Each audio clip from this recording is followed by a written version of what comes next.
I am here with the great Brian Fink. Brian is awesome, and he just wrote a book. Do you want to share Yeah, with us a little bit about it? I just wrote this wild and crazy book that's called Talk Tech to Me. Mike, I'm so excited to be on your podcast on this conversation with you. Um, this is a book that I started about 2 years ago. I started writing it because Steve Levy, who I mentioned in the book, inspired me to write the book. Steve inspires me to teach recruiters, no matter where they are in their career, to do great things and to be bigger than themselves.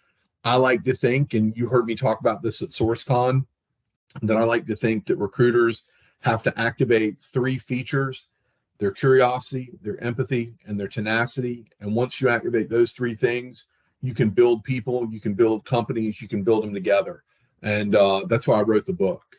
hmm That's really great. Yeah. And so what does it do that helps recruiters? What are some of the things that, So um, so that's a good question. So one of the big things that I think that is the takeaway is that it helps build confidence through competence, right? Is that I built the book in such a way that we talk about. So everybody, hey, I'm Brian. I do technical recruiting. I've been a technical recruiter for the better 2/3 of my career. Before that, I did sales recruiting. Um, I know that when you're talking I to a should have developer, introduced you. Sorry. no, no, it's all good, Mike. We're having We got all fun. excited. You and me were totally excited. We just like, boom, let's get Yeah, started.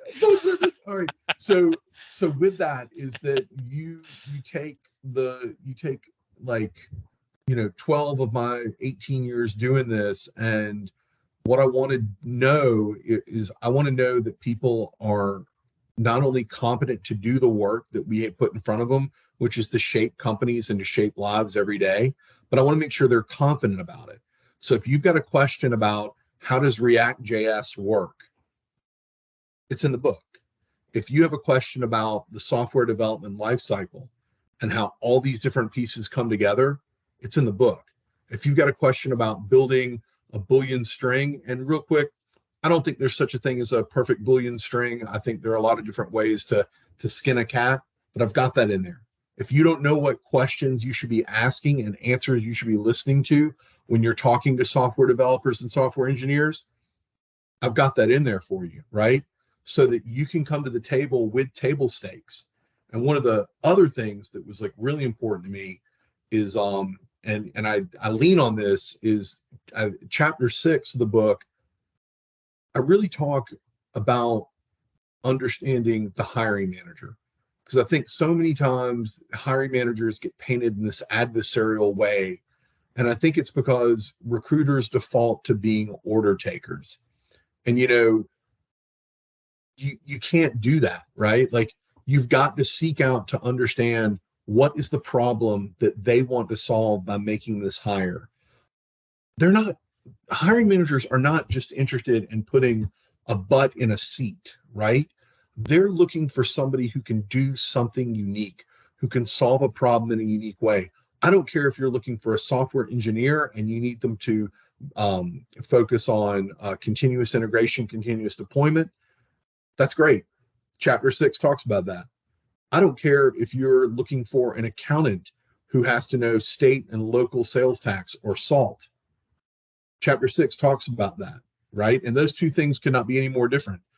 I don't care if you're looking for a neonatal nurse who has to take care of God's most precious gift, a baby that's been born prematurely. Chapter 6 talks about how to have that conversation with that hiring manager for you, the two of you, to be a collaborative force to solve problems. So maybe I should just name the book Chapter 6, right? But that's a little bit about like the responsibilities that I think that we have as recruiters. People say that recruiting is not brain surgery. Oh yeah, it's brain surgery. It's life surgery. You're getting in and you're working with somebody on their career, and you're trying to help them stretch their professional capabilities. So chapter 6 is about that. It also, if I can soapbox for a minute, it's a little bit about diversity and building diversity into your process, and making sure that you're creating that friction, if you will, in an environment where you can really cause a spark and build a fire. That's what I got, Mike. Yeah, that's awesome. I love that.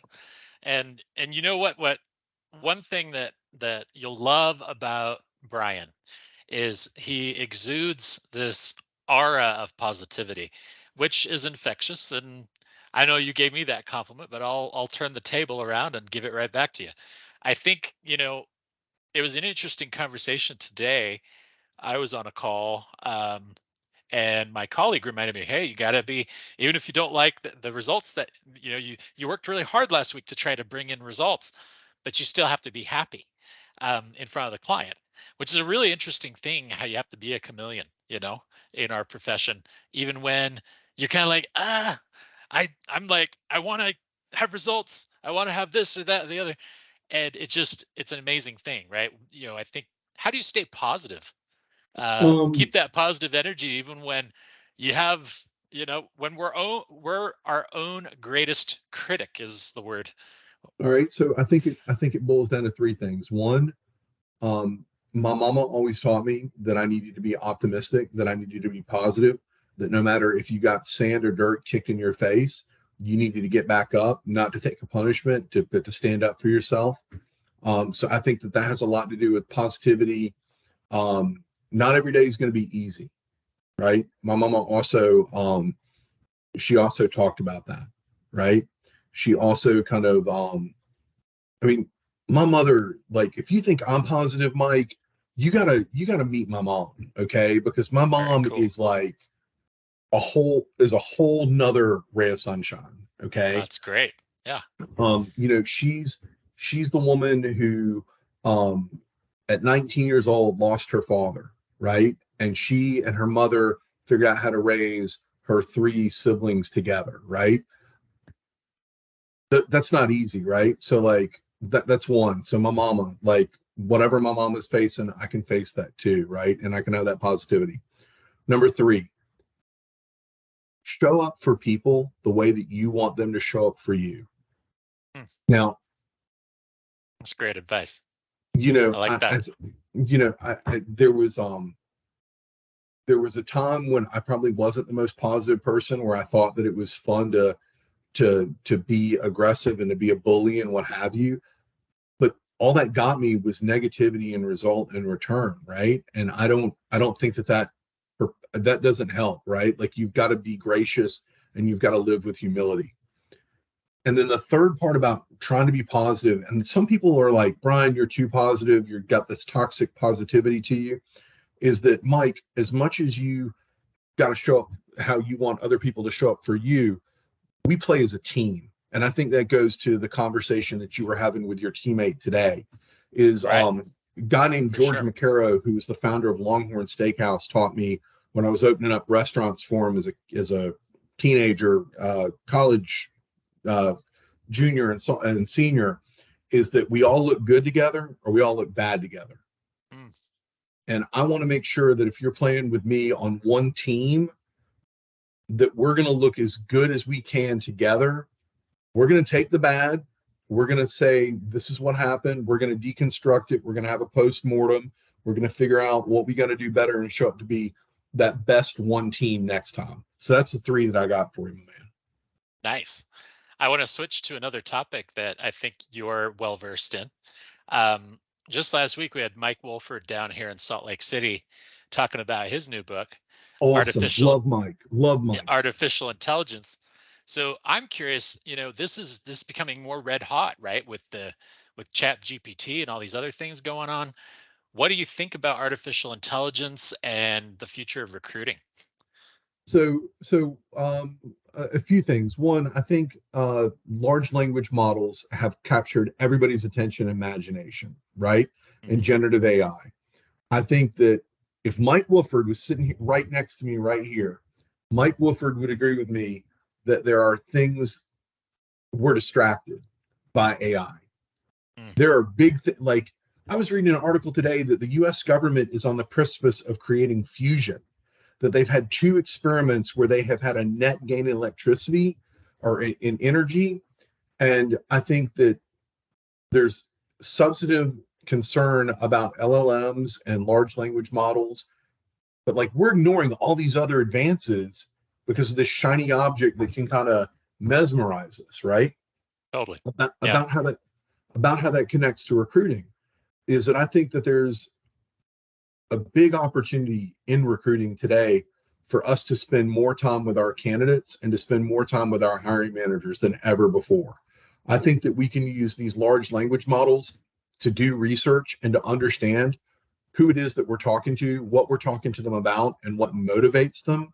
I realize that maybe that's a little bit of pie in the sky, but if you take dispirited information and you put it into something like a MetaView or a Bright Hire, one of those uh, softwares that I don't use them, but I've tested them, or I've seen the demos where individuals are talking about what what they do or how they build. Is I think that you're able to use the LLMs to tease out and discern whether or not a candidate is legit or not as legit as they think they are. Right. Um, I think that I think that we're going to have the opportunity to really, for me, I'm looking forward to nerding out on this, right? Like, I'm the person who I go through LinkedIn or GitHub and I find people who are developers that have also worked on Star Wars projects, or Mm. that they dress up for for Dragon Con, which is coming to Atlanta. Get ready. But but I may or may not be going as Obi-Wan Kenobi. But but the reality of it is that we can start to message candidates with that customized feature about Star Wars and being a developer, and we can have a response that is a customized answering machine for them. Is that when they say to us, "Hey, I'm not interested in this opportunity," if could we have a chatbot that says, "Well, what about this?" There are a lot of things that we can do with these different LLMs, and I think we're just scratching the surface of it. I do think that there are going to be fewer people who are going to be, and it's sad. I really think that there are going to be fewer people that are going to stick with recruiting. I think that they're going to look at this and say, how can I learn this? Look, man, we didn't all know how to use LinkedIn, right? We didn't all know how to use the internet. Like, God bless Shally, that Shally taught us all how to, how to deep dive and do these things on the web, and inspire an entire generation. I think people like Wooford are going to inspire an entire generation, but I also think that there's going to be an entire generation that's going to be defeatist and think that they can't rise up. That worries me. Yeah, no, totally true. And I think we've got some amazing things ahead of us. I mean, I did a presentation for HR.com with all the upcoming uh, trends of talent acquisition and what we're facing. We've got labor shortages coming. You've got the great retirement. You're going to have a lot of baby boomers retiring. You're going to have uh, the Gen Z coming in, gaining more prominence in the workforce. And what does that look like for them? You've got artificial intelligence and the impact it's going to have. You've got the gig economy. I'm a DoorDash You're driver, right? you're a good guy, yeah. Yeah, so with the gig economy, it's going to fulfill the whole. I mean, there's a lot of developments that have taken place in these last few years. It's interesting. So, Mike, I want to double click on that and connect what you do in the gig economy to artificial intelligence and machine learning and recruiting. There's a character. His name is Cal Katesis, who is a Star Wars character, and he's in Jedi Fallen Order, and he has a little robot that sits on his shoulder and helps him make decisions. Right? hmm How is that little robot any different than what AI is going to do for us, or what GPS does for you when you're dashing that's and right. getting you from point A to point B? I just Yep, think it's going to that's make right. us collectively better. It's going to allow us to spend more time and spend more time with candidates, make fewer mistakes with hiring managers. Okay, I was able to weave Star Wars into this. Thank you for letting me double click into That was great. That was a really good way of doing it. So, that. I mean, we've got all sorts of things. Look at these last few years, from 2020 till now. I mean, think about where we were in 2019 to where we are today. What kind of adaptations have you had to make in your career dealing with all these trends and all these things that have come.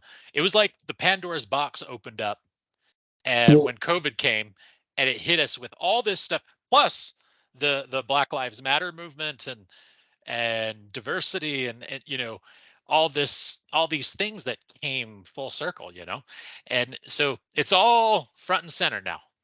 all right. So real quick, if we're going back to 2019, I'm going to tell you about my biggest loss in 2019, and that was when Doug Berg sold Zap Info, because Zap Info was an awesome tool that helped connect so many things that we were doing. Okay, joking aside, well, I'm half serious, I'm half joking, but you talk about COVID, you talk about Black Lives Matter. All of these events have been accelerants to help us, you know, go forward further and faster.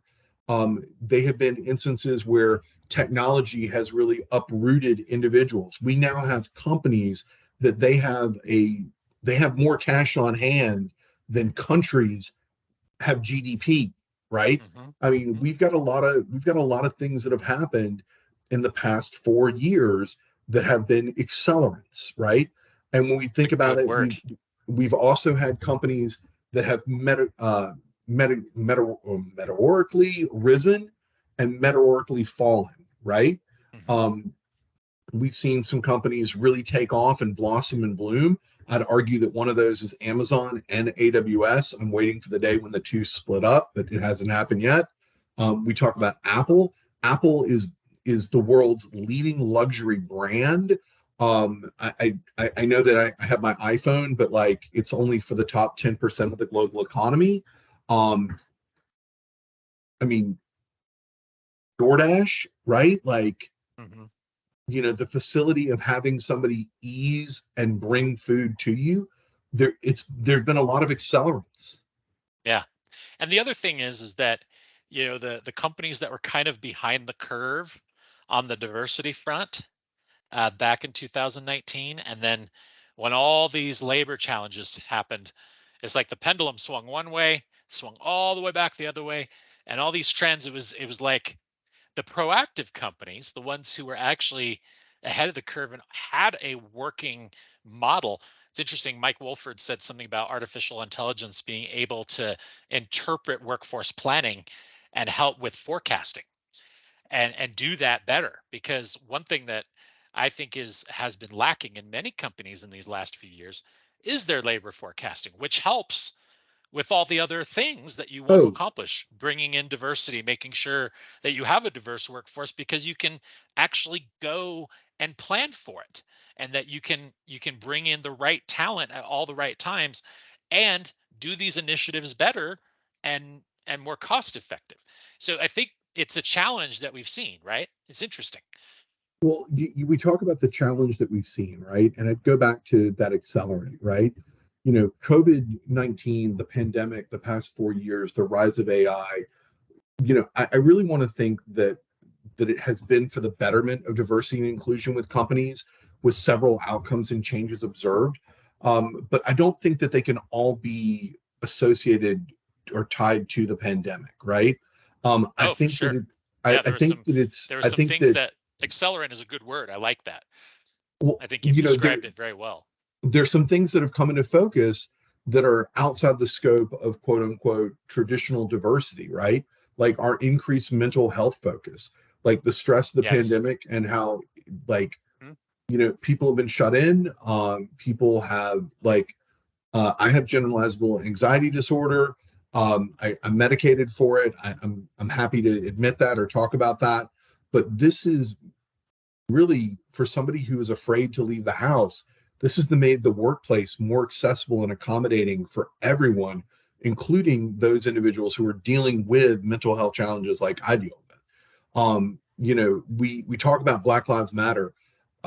What I think Black Lives Matter did the most is it brought a heightened awareness to the systemic inequalities that exist in education, that exist in companies, Totally that true. exist in healthcare policies. It isn't just simply enough for us to prioritize diversity and equity and inclusion. We've also got to make sure that people feel belonging. And one of the other things though that really kind of sours me is that we have a lot of companies that put up money and they said one thing, but they did another. And Mm.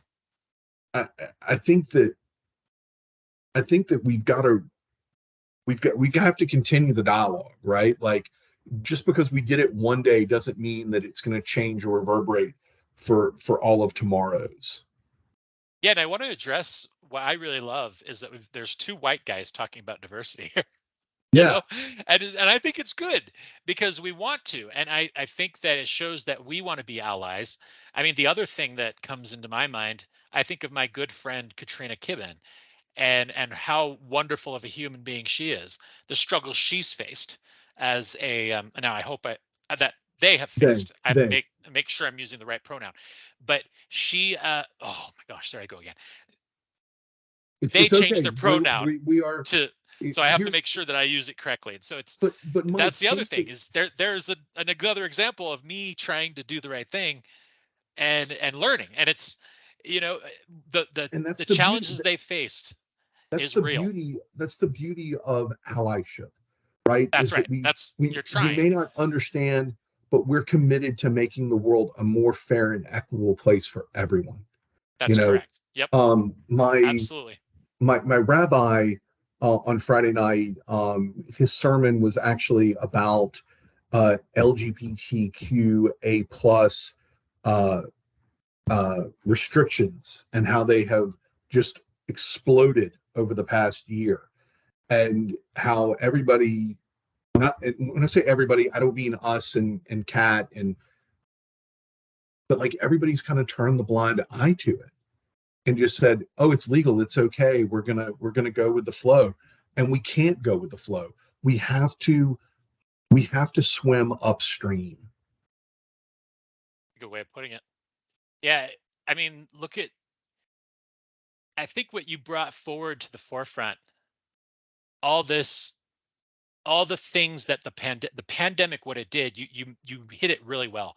It accelerated the awareness of how human we all are, and Oh, the common universal human struggle, whatever your background is.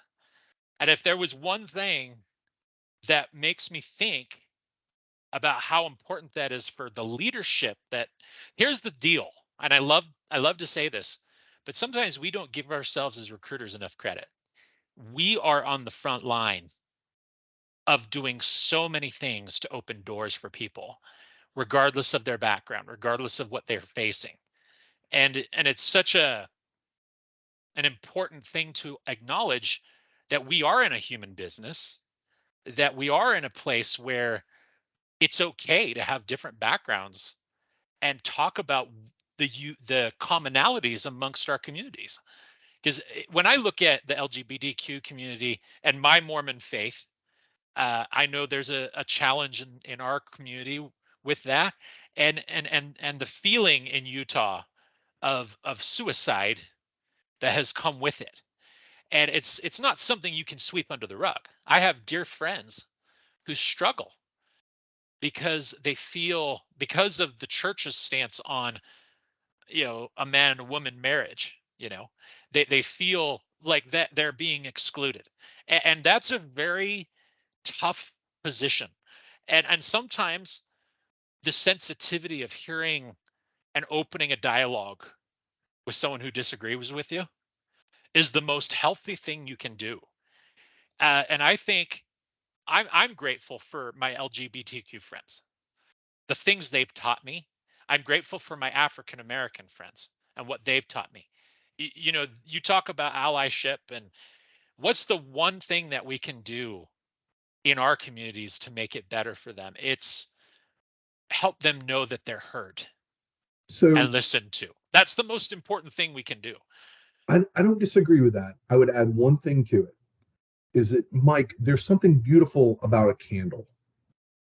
Take your candle and light somebody else's candle, share your light, share the experience, right?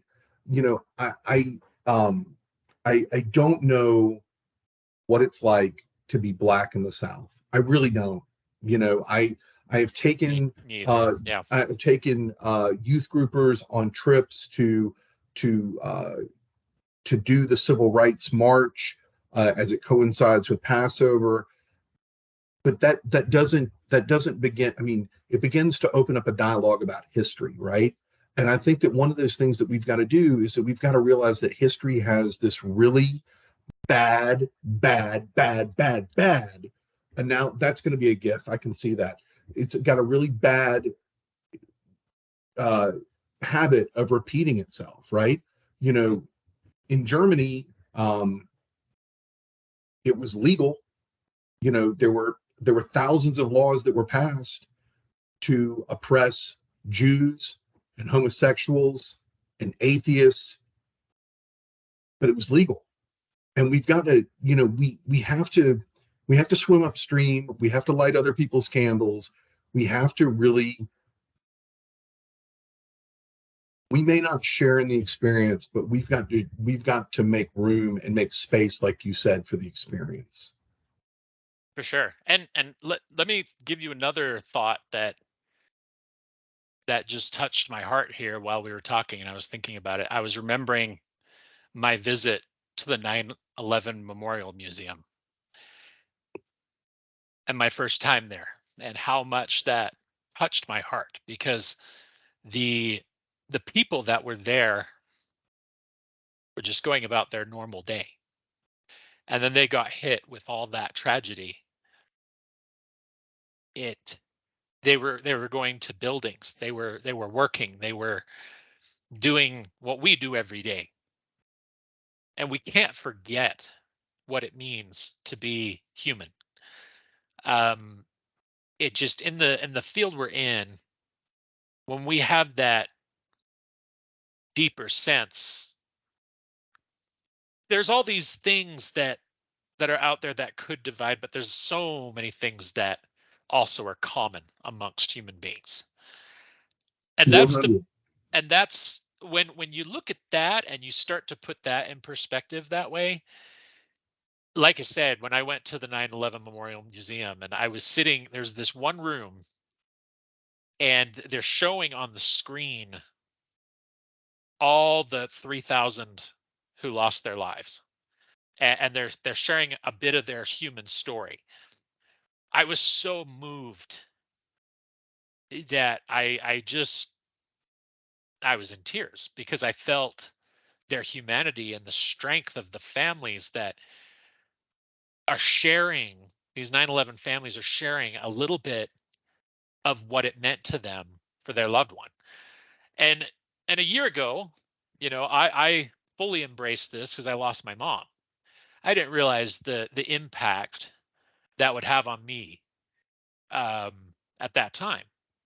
But on a human level, it really made me realize how precious life is and how important it is to open a dialogue with people on another level. And sometimes that just means being, when we say ally and when we say, to really overcome the quite frankly the bad in the world, we've got to be human and we have to let that side of us show, and there's nothing wrong with it. I am very grateful that you brought up that you have anxiety. I've some myself. I think everybody does to a certain degree. So we all face our own challenges, if you will. And sometimes it's just being that human being. And the best advice I ever heard a recruiter give me, a fellow recruiter from my past company, ADP, he said, always remember what they appreciate most about you is your humanity. And that is a powerful thing because that's what we all have in common. We're all human. Well, we're all human, and I agree with that. You know, I think that nails it. I think that nails it. I think that um, the only other thing that I could think of is, you know, about how people make you feel, right? In the words That's of Maya for Angelou, sure. right? Like, they don't it's not that they understand Yeah, that's powerful. Yeah, I mean, I'll share another experience. You're in Atlanta, right? Yes, So sir. have you been down to see the Martin Luther King, um what do they Memorial. call it? Yeah, there's a memorial Well, there's the that memorial, halls but his writings, and it's yeah. right there by the Coca-Cola place. And if I remember correctly, when I went to Atlanta, that was a really amazing thing for me to see. Oh, so you're talking about the Center for I feel like that's the Center for Human Rights. That's it. That's it. Yes. Yeah, and I felt that was an amazing thing, and they had all Dr. King's letters and some really incredible things to read about. And you know, you think back on it, and you see Martin Luther King as this iconic civil rights leader, but he was so much more. He was a human being that faced the same challenges, faced the same concerns. So another thing, I had a wise leader once tell me, always remember, these are, this CEO that you're going to be talking to in a meeting, they're just the same as you. They put on their pants every day. They have to eat food. Sometimes we put them on a pedestal and we're like, man, that's an amazing person. They've accomplished so much. But all of us have that too. We have to give ourselves credit sometimes to see the big picture. You talk about Dr. King's legacy, and you talk about the place that it has in at the center here in Atlanta. One of the things that I think is missing is, I, and I don't know why we're afraid to talk about Malcolm X, but like, you know, um, this is a man who, if you think about redemption, and I think that Americans, by and large, like redemption stories. This is a man who went to jail as an illiterate, and he would not let time do him. He he stood up to it, and he took his time to educate himself and to learn and to teach other people. And he was a uniter as well. And I don't know, maybe I don't know where I'm going with that, but I want to know how come we, if by simplifying MLK's life and legacy, if we're leaving out Malcolm X. Right. That's a maybe maybe it's a conversation for another history class, right? Well, that was a great conversation. I mean, we do realize that I like the word that you used, accelerant, because it's made all these. So sometimes the one thing about recruiting is that your personal life and your professional life often get blurred to some degree because you're dealing with so many human issues on any given day, so that it tends to come up. And it's there's nothing wrong with that. I think the the one thing about that I've learned over time is also to manage time well. Try to use time effectively, and focus on the workday when you're focusing on the workday, or focusing on the other pieces of the puzzle when needed. It's a very important characteristic of success, is often, and also letting yourself. One thing I would love to ask you is, how do you make time for professional development in your life? What do you do to Oh, dude. prioritize? Okay, so first off, my day starts somewhere around like 5:30. Really? Wow. Yeah, my day starts at You're an 5:30. early riser. Yeah. So I'm on Monday, Wednesday, Friday. Now people are gonna know where to find me.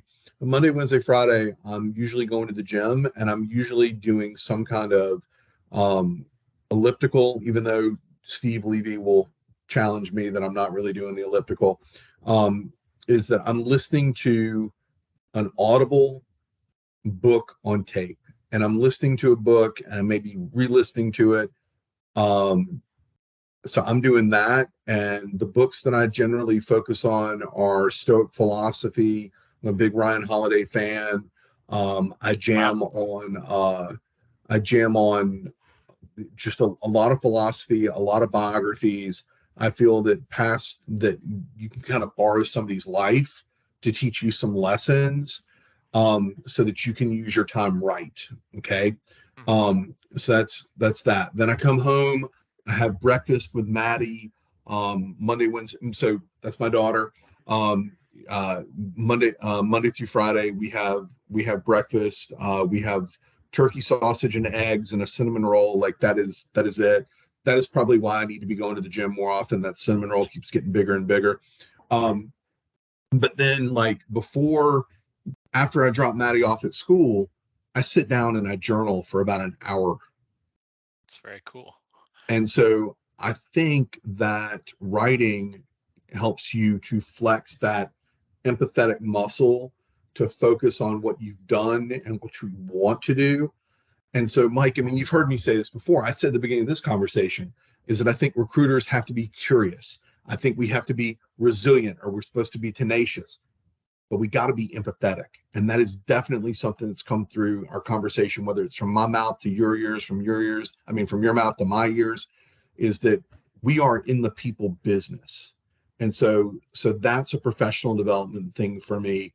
Also, throughout the day, I take courses with Simon Sinek through the Optimism company. They're like $25 classes, and you can like you get assigned a cohort of like 20 people, and you can talk to them. You can just have random chats. Um, that's powerful, and that's professional development. I always ask my boss, Rodney Walden, if you're listening. Rodney's a great manager, great leader at McAfee. I always ask him, what can I stop, start, and continue? That's something that I learned from reading the book about how human resources worked at Netflix. Um, you know, those are the elements I'm working on. And then I work the whole day through. And man, we get to listen to people tell us awesome stories, right? Hmm. Um, I finished the day. I My wife can cook, but everybody knows that Brian cooks at the house. And like Saturday through Thursday, I make dinner, and then Friday night, we have Shabbos dinner and what have you. And then every night except for Friday night, I'm not a big TV guy. Like I'm not. I'm usually reading a book. Like I'm into something tactile. Like right now, I'm reading Hire to Win. That it's just, and it's not all workbooks. Like, even though, like, I think I shouted out the other day that I just finished a book about how email should work.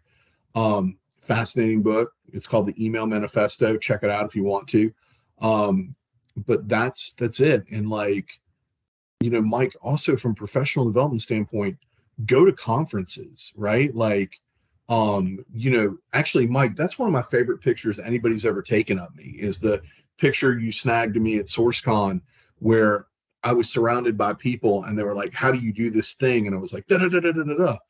Is that ask people how they do that thing, right? Like, Hmm. just ask them to show you. I mean, this will be the third time I've shouted out Steve Levy, but like, if I get in a jam, I say, Steve, how would you solve this thing? And Steve does and breaks it down for me. Or Steve Rath showed me how to build Google custom search engines. Or I talked to Aaron, and those are Aaron Matthew, and those are all professional development things. Um, I She's think, incredibly smart. yeah, she is. She is It's amazing. awesome. Um, Yes. so I think I answered your question and then gave some about what my day to day activity Yeah. is, and I did not include eating lunch. To my wife, I'm trying to get better about eating lunch, woman. I'm working on Well, you got to listen to your second half. That's very important. it. No, Mine, no, she no, no, whips me not into second shape all half. the time too. Significant. She's my significant one, Oh, okay. right? Yeah. Yep. Yeah. I call mine my second half. She keeps me going. But one thing I'm doing something called a Day for Growth, which is sponsored by the John C. Maxwell organization. Um, and that's coming up on August 14th. And it's going to have several speakers that are amazing. So I do stuff like that. Keep an eye out for leadership development stuff. And sometimes they're just small little, you know, self-development things. The other great thing that's out there is for job seekers is LinkedIn Learning. And there's a lot of free courses on LinkedIn Learning, which are Oh, very amazing. you want to hear Really hack good about? stuff. You want to hear hack? You sure? Yeah. Okay, all right. So look, if I take a course and I'm paying for LinkedIn Learning and you're not, Mike, and I share the course on my feed, you can take the course from my feed. Oh, no, that's cool. Yeah. Okay, so if you're listening and you take LinkedIn courses, share that you took the course so that other people can go back and toggle into Now that. that's really cool. And some of them are free. Like there's some really good free ones that are out there. And anyway, well, this has been a fun conversation. I hope you enjoyed it, and you were amazing as, so this is the great Brian Fink. This you can kind of see. I'm not great. I'm not great. You are, um, humble and amazing and just a good human. So it's fun to have you on, and our conversation got raw. We got to the human nitty gritty of recruiting a little bit. Um, do you have any parting thoughts? Um, okay, so about the recruiting community, the more you give, the better it gets. I That's it. completely agree. Yeah. Yep. And I'm excited. Are you going to SourceCon this time? So we're trying to figure that out. So Mike, in full transparency, we were supposed to be, we were, okay, so we were supposed to be going to Greece. And I know you're talking to SourceCon. We were supposed to go to Greece. And I said to my wife, I was like, we can't go to Greece because we'll miss Young Kipper. And so she was like, okay. So now this has kind of thrown our entire fall into turmoil. So I don't know if I'm going to RecFest, which is the 13th and 14th in Nashville. I don't know if I'm going to SourceCon, the 20th and 21st in It's a busy Minneapolis. month. It's gonna be Um, so busy. and like, somewhere in between, I got to do the High Holy Days. So my answer right now is I do not know. Michael Goldberg, if you are listening, because Michael Goldberg was like, you need to make a decision about this morning. Um, and that really actually that speaks to that, right? Like we got a good community. We want to do good. We want to do right by people. And I would just say, as a parting thought, just keep doing right by people. Yeah, and the other thing is, if you're a job seeker looking, reach out to either of us. I mean, I think we want to help. I know there's a lot that have been displaced. Keep your head up, keep going. I think a lot of the stuff I've been putting out lately is to inspire recruiters, try to help them get through. We've seen a lot of challenges, and it's been a short period of time. I mean, look at how quickly you landed. Look how quickly. I mean, your whole Twitter journey is an amazing story in and of itself. We could go into that whole thing, but I, We could get together and talk about that again. That'd be another episode. that would be. Anyway, it's been nice talking to you, and great to have you on. Mike, thanks for making me a part of what's next. I look forward to our conversation. I look forward to seeing you again real soon. Sounds good. Thank you, sir.